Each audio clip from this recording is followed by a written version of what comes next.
Hi, welcome back to Villefranche on a grey old Friday afternoon.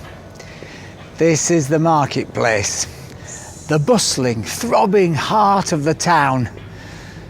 It's been like this for the last 6 months. In fact, it's almost 6 months to the day, unbelievably, since every bar, every restaurant and every cafe was closed in France. But this week, Mr. Macron announced via the regional press, not via a presidential broadcast from the Elysee. He got down with the people in the local press and he announced that it's all going to change because from mid-March, cafe terraces, restaurant terraces and bar terraces are going to reopen. In fact, France is going to get going again. So in this video, what I'm going to try and do is bring you up to date with exactly what's going to happen in France over the next month, what the plan is, and crucially, try and give you my take on whether it's actually going to work, because it is a huge risk. Also in this video, we're going to look at the brand new cycle path that they're going to build all the way from Nice to Monaco. And I'm going to take a look at the effect that the COVID shutdown has had on the gay scene in France, and in particular on the cruise clubs of Nice. Don't go anywhere.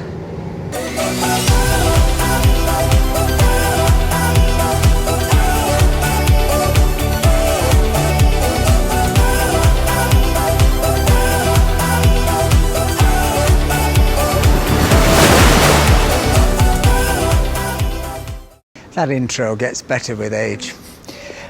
Before we get going, quick plug for a video that I've got coming up this week, going to be released Thursday evening, which is Returning into the Hills, which is going up into Royal on the Train of Marvels, which currently is free. So there's a video coming all about that, so please hit the bell and subscribe so you don't miss out.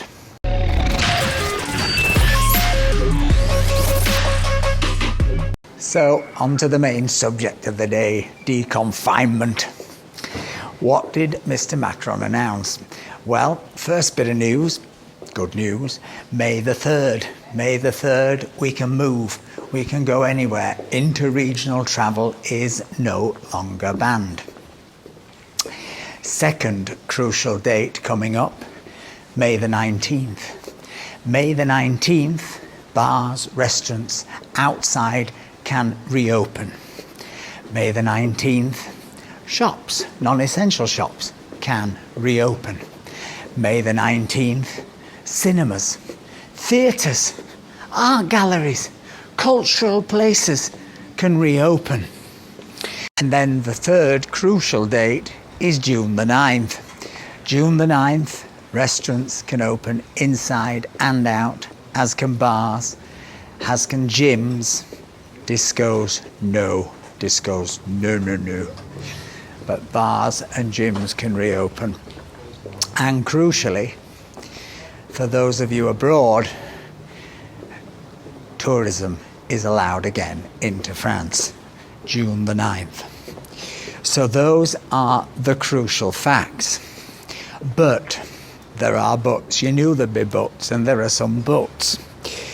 The big but is this: they have the proviso to slam on what they're calling the emergency brake. Germany has done much the same with its unlocking. And basically the emergency brake means that any of those relaxation measures can be stopped if the infection rate gets to 400 or above per 100,000 cases, or the hospitals are reaching a saturation level. Now, presently, I think there are 5 or 6 regions of France that are in that situation, mostly around Paris, but crucially, Bouches-du-Rhône, which is Marseille, which is just along the coast from here, is also in danger of slipping into that category. So whilst the situation here in Nice is improving, it's impossible not to think about a little bit that just round the coast in Marseille there are still quite considerable problems. What's the other but? Well, the other but is that, as I said to you in the last vlog, many people in the medical establishment here think Mr. Macron is being absolutely reckless.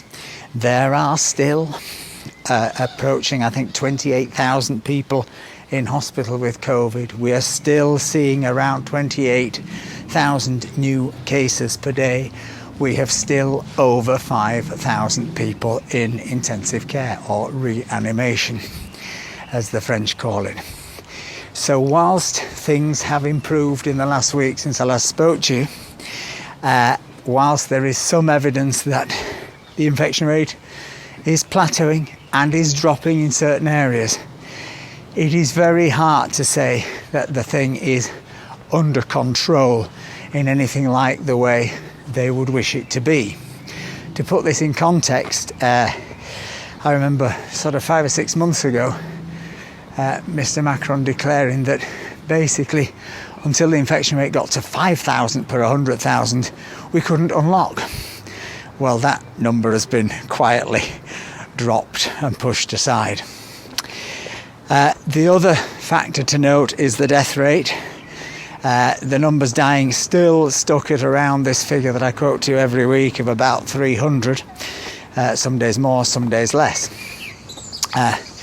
So those are the two big buts on this. And the other crucial factor, of course, is the vaccination programme. Again, as I said to you last week, the vaccination programme has speeded up considerably. Over 500,000 were done yesterday. I think over 500,000 will probably be done today. But, and here's another but, there is still very widespread vaccine scepticism here. And it's not just directed towards the AstraZeneca vaccine, it's directed towards some of the others as well. The Pfizer one seems the most popular, but the vaccine scepticism is leading to, I think sometimes there are thousands and thousands of doses that are left at the end of the day. In fact, I think it was the Prime Minister who yesterday said that 10,000 French people every day were just rolling up to the vaccine centres and getting vaccinated simply because the medical staff didn't want to throw away the vaccines.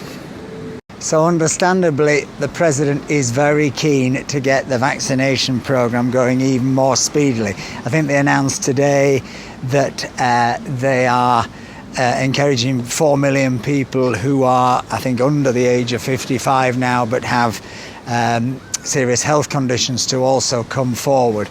And Macron has been promising that I think by mid-June you could be in a situation where everyone will be invited to get the vaccine.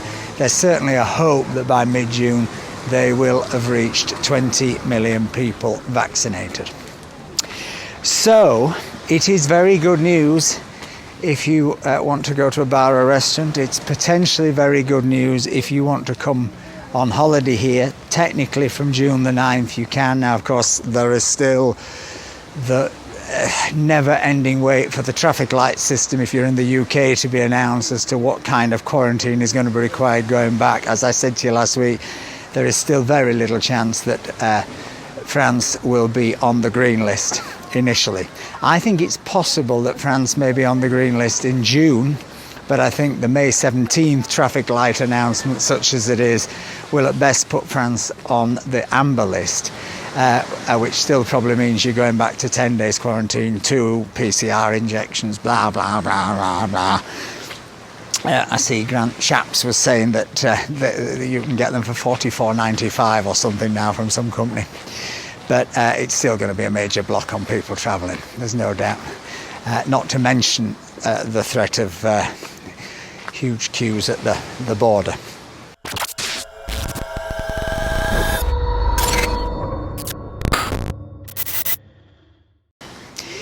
Is this unlocking that many of the medical people here think is crazy a good idea? Well, let's weigh it up. Thus far, Mr. Macron has always been less conservative than his medical advisors. He has, at every stage, gambled just a little bit, you could argue, with the health of the nation in order to preserve the wealth of the nation.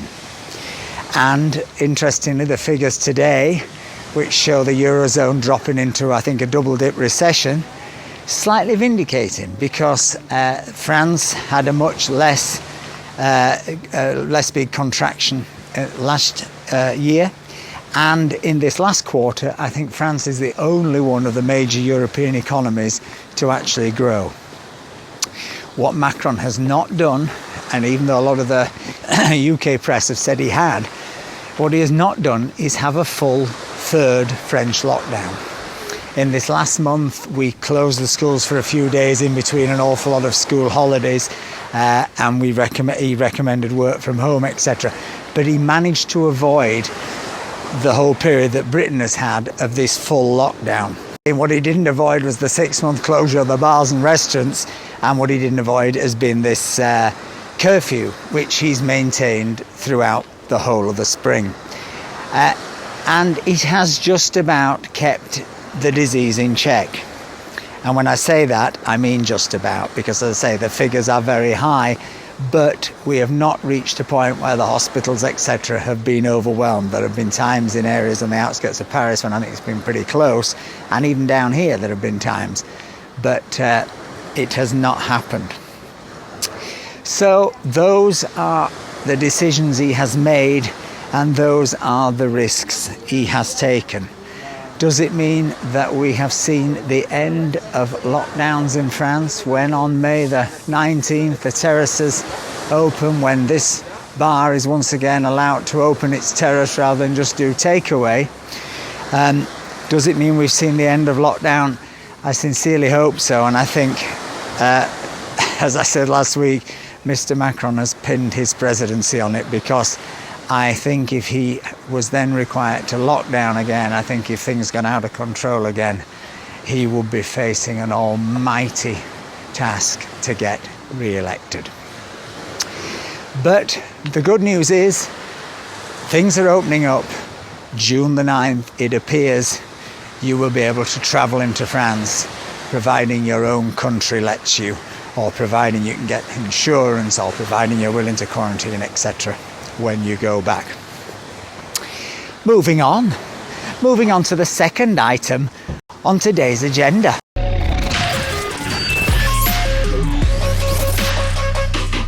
Second item on today's agenda, one very close to my heart. It's a new cycling path. New cycling path all the way from Nice to Monaco. Don't get too excited, because it's not going to be finished till 2023, but there's a theme in this vlog today. We notice buts, lots of buts, but this is a good but. This but means that by the middle of, I think, this year, I think I'm right in saying that, the path will extend all the way from Nice Port to Villefranche. How's about that then? So it will mean that you can technically cycle from Villefranche right the way to Cannes, as they say, as some people call it. But you know, me being very au fait with the French, it's Cannes, isn't it? Cannes, the red carpet city. I'm going to do a Hey Go tour from Cannes very soon, so a live tour, so look out for that. But anyway, fantastic news. That's all down to the cycling mayor, Mr. Estrosi, who has built a whole network of cycle paths throughout Nice. Particularly during COVID times, he's done a bit of a land grab on the car lanes. It'll be very interesting to see how it affects circulation once COVID is over, and once big tourism returns here, and once there are huge amounts of cars here again. But right now it seems like a great idea. Which brings me to the third item on today's vlog.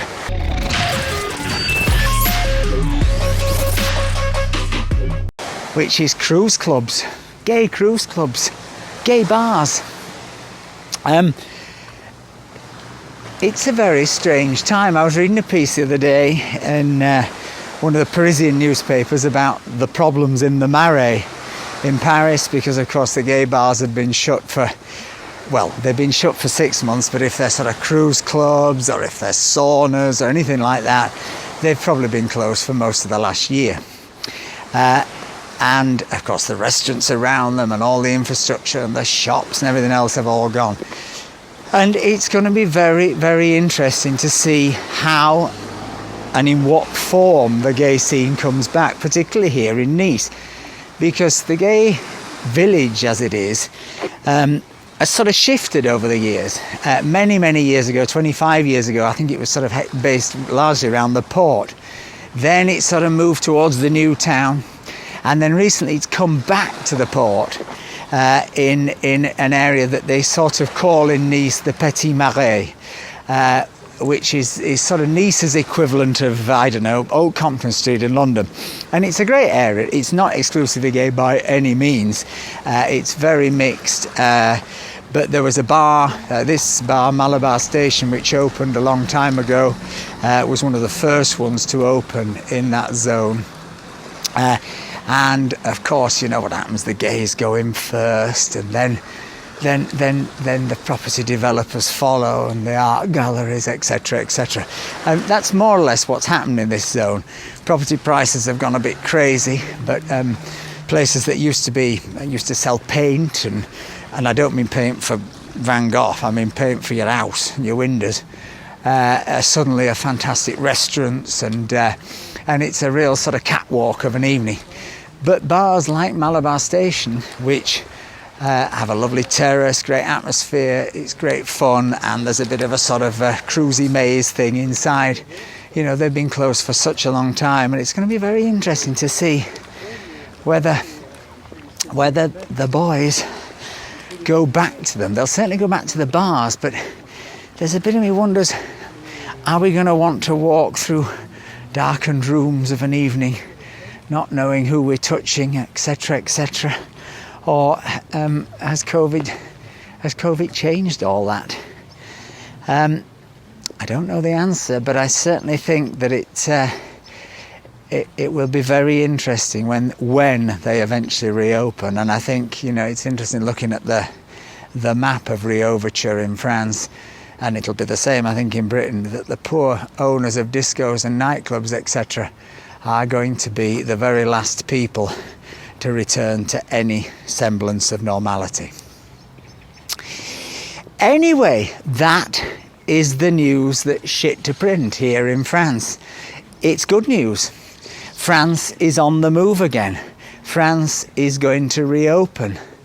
There are definitely risks involved in this, and it will be very interesting to see if it works. But all being well, May the 19th, I'll be doing some films about people living again, going back to cafes, going on their holidays, normal life. Let's hope, let's pray.